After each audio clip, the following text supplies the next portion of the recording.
Makadi paKuland TV pano tinofara indinoitwa tsvina yemheni. Ndauyawo panapa ndichida kuti ndimbopindurawo mashoko mashoma shinene andanzwa panga pachiinterviewa mukuru anozviti Pastor Makore ava kana kuti mupostori Makore. Chokutangisisa, Mwari vakasarudza mapastors.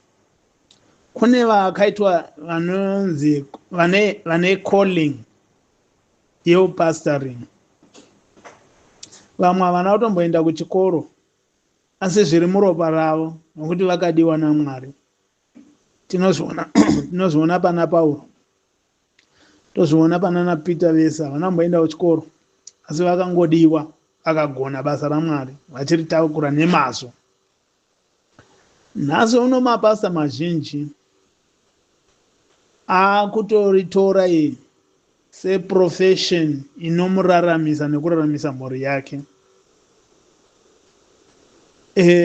Asi naturally basa iri riri so voluntary and richida munhu ari so dedicated asingadi zvinhu zvavanhu. Asi mapasta anhasi mazhinji vari kutorida as a way of living. Saka ndiri kutotorawo nyaya iyoyi semumwe wemapasta vakangotsvakawo basa rokunzi tinzi apostori riri nokutsvakirai a living imimi, kwete kuti riri mucalling yenyu kana kuti riri kubuda muropa renyu, kwete. Nekuti kutangisisa pasta anofanirwa kuziva mitemo yaMwari, mitemo ine gumi, 10 commandments. Handingaitauri zvangu yese, asi pane umwe wacho wakatosimba unonzi musauraye. Iwoyo Mwari havatenderi munhu kuti auraye munhu. Imi munoziva kuti pati yenyu upenyu hwayo iri kurarama pamusoro pemakuva avanhu,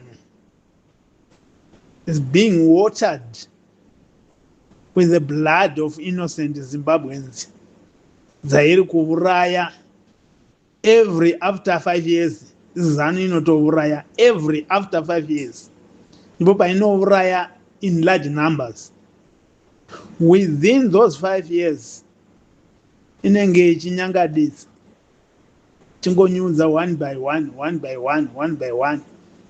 Munhu ane mweya waMwari ombva atomira nepati iyo achisapota the way yamuri kutaura naye kuti ZANU-PF strategy ndokusaka yakaisa manhingirikiri C10 akaikambenera ayaya panguva iyayi. Istrategy yacho vanhu vachimanikidzwa kunonyoresa, vachirohwa, vachiurawa, vamwe vachitemwa namatombo masikati machena, vachibayiwa namapfumo. Mukore uno pasta womira tsigirana nezvinhu zvakadaro, mupostori waMwari. Shame on you. Mwari vakatuma mwanakomana wavo Jesu Kristu kuuya panyika kuzodzikinura vanhu mumatambudziko ezvivi. Zvivi izvozvi ndo zvatinotaura kuti kuuraya munhu chivi, kuvenga munhu chivi, kubira munhu chivi, kuopresa chivi. Jesu ndokutumwa kuti auya azosunungura vanhu pane zvese izvozvi kubva kudenga, atumwa naMwari. imi momisa kuti muri muapostori muchisapota vanhu vanoita izvozvi. Ndanzwa kurwadziwa zvikuru nokuti neniwo ndiri mukati meshoko raMwari, asi zvinondirwadza kana shoko raMwari rakutakurwa nevanhu vanomonyorora sezvizvi. Ndanzwa muchisvora vachamisa zvikuru. Regedzai ndimbokutaurirai chinhu chimwe chete chamunofanirwa kuziva. Murume akatevererwa navachamisa ainzi Tsvangirai. That man was a man of God. Murume iyeye was a man of God. Anga asina udyire hwamunahwo nhasi imimi vanapasta ivava, zvokuti pamaleaders ose ari muzano, vari munyika nevari kunze vari vezano, hakuna kana mumwe chete ane wisdom inenge yavatsvangirai, akapiwa uchenjeri nerudo runenge rwavatsvangirai. Hakuna.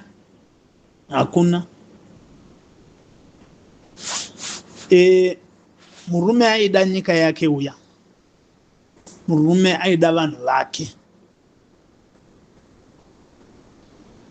achirarama ari munyika yakaoma kudaro yokudzvinyirwa, yokurwadziswa, iye nevanhu vake vachirwadziswa. Akaongorora akaona kuti nguva yake yakwana. Mweya waMwari wamuzivisa kuti nguva yako yakwana. Mweya iwoyo uchibva watsvaka umwe munhu ane that wisdom anogona kumutevera, umva asarudza vachamisa. Vachamisa vane rudo nenyika yavo, vane rudo nevanhu vavo. Pega pega pavanotaura vanoti handidi kudeura ropa. Zvamunonzwa imimi sapasta, asi hamugoni kurumbidza izvozvo. Hamugoni kuzvirumbidza izvozvo zvavanotaura izvo. Chamunovasvorera kuti hanzi vakanyararirei. Munoda kuti vaite sei? Imi munozviziva zviri pachena kuti ZANU-PF haisisina munhu anoida. Vese vanoti pamberi neZANU-PF vese vaya vari kuzviita vachitya kuurawa nekuti pati yadeura ropa rawandisa munyika. Uye iyo ZANU-PF yacho yamira nekuda kwemasoja, yamira nemapurisa, yamira nemakotsi. Pasina izvozvo hachisi chinhu chokuti chichange chichataurwa muZimbabwe ichochi. Saka imimi muri kuda kuti Chamisa anomira pamberi pemasoja here achiita hovyo navo? Muri kuda kuti Chamisa aende pamberi pemapurisa here anoita hovyo navo? Munoda kuti aende kuma-C10 here anorwisana navo? Chamuri kuda chaizvo kuti Chamisa aite chii? Chazokurwadzai nhasi kuti mumuti habatsiri? Chakurwadzai paari chii? Chiri chii chaasina kuita? Kumakotsi akaenda, chii chakabudako? Muparliament ari kupinda kuzama kuti ngamushandurwe electoral, muve nemareforms. Chii chiri kuitika? Saka imimi chamazoona kuti ane an instrument yanogona kushandisa inomisa kuita kwezano. Yamuri kuti ari kuregerei kuishandisa ndeipi yamunhu? Ndo yamungade muchitotitaurira iyoyo pane kumanyira ngono musora. Hatichanzwisisi zvamuri kutaura imimi. Kuti muri kutaura zvipi? Uye upasta hwenyu tiri kutadza kuhuziva kuti hwakamirira chinyi. nokuti if you go along with the murderers, the looters, the oppressors, handisi kuziva kuti muri kumira muchiti ndezvani, nokuti all those works dzinowanikwa on the side of the devil. Saka imimi kana muchiva muchimira ipa muchitaura kuti ZANU ine mastrategies ekudini ekuti musahwine muchiita mastrategies okuuraya vanhu, ekupesecuta vanhu, kusunga vanhu vasina mhosva vachigara majere vachipinda imomo. Ndo zvamunoti istrategy yakanaka iyo. Shame on you.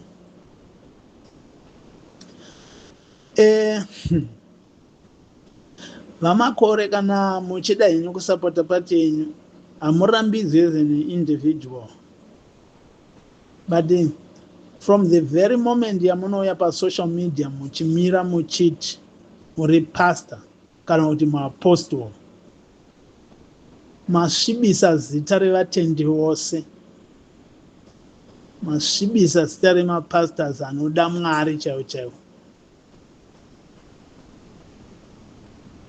masvibisa Mwari wacho, nekuti vanhu vamuri kusaidi kwavari vava mablood seekers, suckers.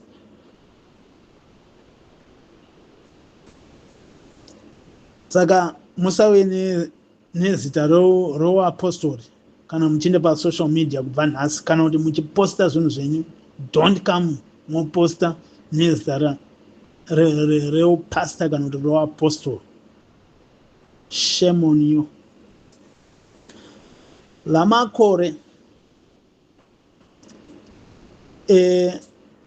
dai tanga tiri muIjipita iri nguva yekudzvinyirwa kwavaIsraeri iyaiya, imi mungade muchitori umwe wevaroyi vaFarao vaiuya netsvimbo dzinozoshanduka kuita nyoka, ndimi mungade mauya nenyoka dzenyu dzekuvhiringidza, dzokutambudza, dzokudzvinyirira, dzokurwadzisa vana veZimbabwe. Mungade mauya muchitodisplaya nyoka dzenyu pasocial media ipapa.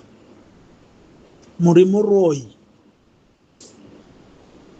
nokuti muroyi munhu anovenga kugara zvakanaka kwevanhu. Kana vachamisa vakanyarara kuti vanhu vagare zvakanaka, vasingadi bongozozo, imoti ngavaite bongozozo kuti vabvanyangure runyararo rwuripo, vamutse bongozozo, vanhu vaurawe, moyo wenyu wofara. Shame, shame. Nekuti zviri kutoratidza kuti muri kufarira kuti munyika muve nebongozozo kaini, vanhu vachiurawa, muchizogona kuenda unotaura navana munangagwa, ava mauraya chimbomirai, ava dai mamboburitsa, ava dai mambodai. Ndozvokupai nyembe yokuda kuya kuti taura pasocial media kuti ndinotaura navo ini. Zvinofanana nemunhu anoti ndauya kuzotaura nenyoka kuti ichirega kuruma vanhu vanenge vachingozvifambira. Mwari wanepi simba rokutaura nemhondi dzakadaro dzikakunzwai? Ruwanepi simba rokutaura nenyoka ine poison yakadaro ichikuteererai kana usiri muroyi? Kana ivo vanokuteverai vacho nhasi vanofanirwa kutoziva kuti muri muroyi. Kufamba nemhondi, kufamba nemablood suckers, kutsigira mabasa akashata. Nhasi ndikakubvunzai kuti how many millions of Zimbabweans dziri out of Zimbabwe? Munonditaura kuti kudi pamunopfugama muchinamata muchiti kudini? Nyika ngaive nerunyararo kana kuti ngaite bongozozo, ndiko kuti muwane living. Nokuti kana munhu akanyarara moti mimi dai amutsa bongozozo, saka minamata yenyuka ndeyekutoti vanhu toda munhu anokonzesa bongozozo, ropa rideuke. Shame on you. Sure shame.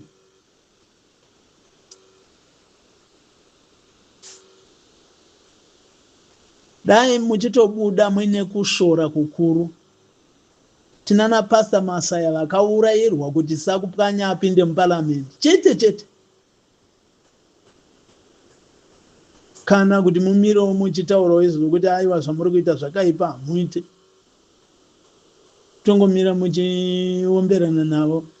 Apa maita apa tazodini kuti mutsvake kuda kunzikwa kusina nebasa rekunzikwa kwacho unobatsira ropa raMwari richingodeurika. Pastor kuurawa nekuti pane umwe munhu anofanirwa kuenda kuparamendi. Ndomumira nazvo. Chiti imi mune noizi, isusu tinenge takanyarara, wakanyarara, uri kutaura wakanyarara here mashoko iwayo? Takunzwa wakanyarara. Ndozvinoita munhu akanyarara izvozvo. Zvokufamba nemhondi, woti ndakanyarara. Shame on you. Ndasingadi kutaura. Undituma kutaura zvinhu zvisirizvo. You are an agent of the devil. Regeza nditaure chokwadi.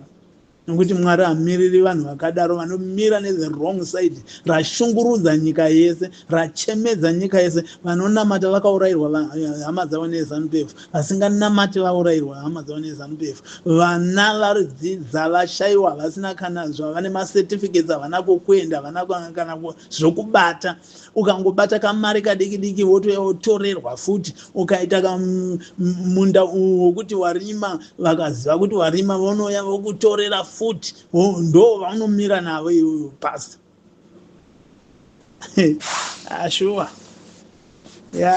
Uchine nguva yako panyika, richakusvikira zuva. Unosafunga kuti vakaendeswa vese neZANU-PF vakafa vese vakafa vachida. Iwo fara nhasi nokuti uri kurarama neblood money yeZANU-PF iyo. Rarama. Asi zuva riri kusvika. Zvaunonyepera nyika yese kuti uri pastor, uri mupostori, izvozvi zuva riri kusvika. Kudenga kwacho neikoko ndiko kwatinonosangana vese vakaurawa nevakauraya, tinonosangana ikoko. Munhu ari kubenefita mumari, blood money, omira pamberi pesocial media uchitaura nonsense, uchinyatsozivisa kuti Zimbabwe yese yachema nekuda kweZANU-PF. Ndine urombo newe.